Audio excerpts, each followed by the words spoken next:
Well, it's quite a pleasant afternoon here at Over the Vest Nurseries. We're very busy. We're sending plants out all over the whole region.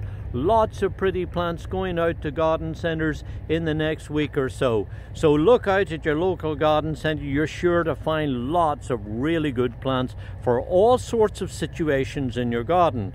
There'll be plants with big leaves like these hostas and beautiful choice little rhododendrons that love to grow in sheltered sites.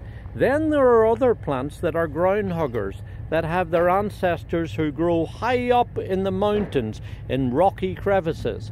And then there are other plants like this broom, which is this particular one's called Cytisus Lena, that likes to grow in upland sites that have the ability to cope with dry, gravelly, sunny sites where there's lots of wind and air movement. That's because the origins of this is the Scotch Broom, and therefore it has got that ability to grow in those sort of situations and, believe it or not, actually take nitrogen out of the air and fix it at its roots, which means that this is a plant that's able to grow in gravelly, thin soils where many other plants would really just struggle. Now, one of the interesting things about brooms, as you see here on this particular shoot here, the first flowers are just now opening. Lovely blend of yellow and amber and orange. But look down the stem and you'll see lots of little buds just beginning to poke out and get their heads up. When these all come out, this whole plant is going to ignite into a magnificent amount of flower. And when you think that this is a plant that's going to get to about 4 foot or so, I think you can see how beautiful it is. Add to that the fact that it is fragrant and that it attracts pollinating insects and bees and things like that, and you can see that this is really a very pretty shrub that you can grow if you happen to have thin gravelly sites like banks and hillsides and places that are open. Now, when I talk about windy conditions, I want to mention that the origins of this variety are species that grow high up in those situations. One of the parents of this is the Scotch Broom. This incidentally was raised by a German man called Herr Lena. There's where the name comes from. It's not named after a lady. Many people think that it's named after someone called Lena. Well, it is, but it's their surname, not their Christian name. Anyway, getting back to the origins of this plant. So we got the Scotch Broom on one hand, but then he crossed it with a hybrid that was raised at Kew Gardens by a man called William Delamore. Now, the important thing about this is that both plants are able to cope with windy conditions.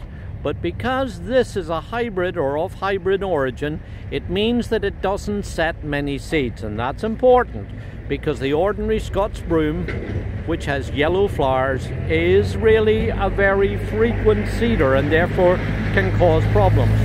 Not this variety. You don't need to worry about it seeding into the landscape nearly as bad. The other thing, and this is very important if you want to grow this, is that brooms tend to carry all of those buds that I showed you on the growth that was made the previous year. So it's very important, if you're going to grow these brooms, that when they finish flowering in about another 3 or 4 weeks time, you go in where my fingers are now, just at the base of the plant, not right down near the ground, but maybe about 10 or 12 inches off the ground, and you go and you snip out all of these shoots, and then that encourages it to make new fresh growth from that growth that then grows out this summer, and next year will carry all of these beautiful flowers again. That does a couple of things. First of all, it keeps it bushy and compact. Second of all, of course, it makes lots of flower buds, so your plant will be even prettier next year. And the final part of it is that it helps it, because it's bushy and compact, to be able to cope better with those windy conditions. So, long explanation, but it's important to tell you that it loves to grow in sunny, open areas, and it's ideal if you've got a windy site and you're looking for a shrub that has lots of pretty perfume flowers And the final thing is that's nice, deer normally don't bother it either. So this is Cytisus Lena, a beautiful variety with these gorgeous, rich, orangey colored flowers.